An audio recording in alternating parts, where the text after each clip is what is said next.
Bom dia, galera, bom dia. 6 de janeiro de 2022. O oeste da Bahia está transmitindo muita chuva para cá, para nossa região. Graças a Deus. O rio chegou ao paredão.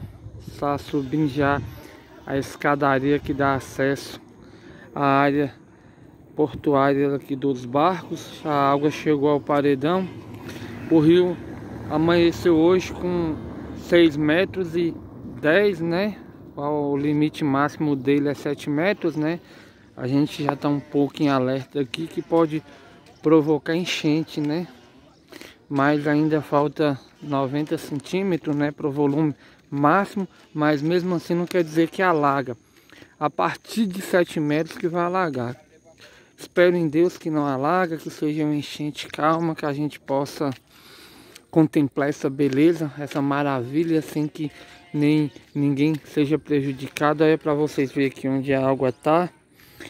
Essa é a escadaria, os primeiros degraus já estão todos dentro d'água, né? Foi aberta as comportas da barragem Três Marias, né? E esse é o paredão, né? Esse paredão aqui, ele foi feito para a contenção das águas, para que não inunde a cidade de Malhada.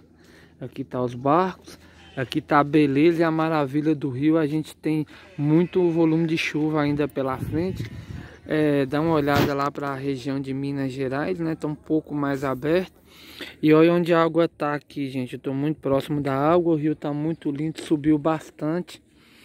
Tá com 6 metros e 10, o limite máximo é de 7 metros, né, que é o tolerante. Daí para cima já pode provocar enchente. É o meu companheiro Duque que tá ali dando uma apreciada no barco. Ele ama o rio. De vez em quando ele vem aqui só tomar banho.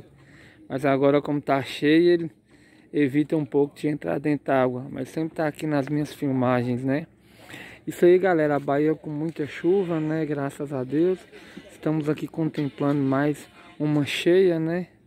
Vamos ver aí se esse ano ele ultrapassa o volume máximo, né? E a gente só tem a contemplar essa maravilha da natureza que é deixada por Deus. Olha que lindo tá lá do lado oeste da Bahia. Aquele sentido ali é o rio Carinhanha. Um rio também muito bom. É isso mesmo, galera. Um abração e fica com Deus.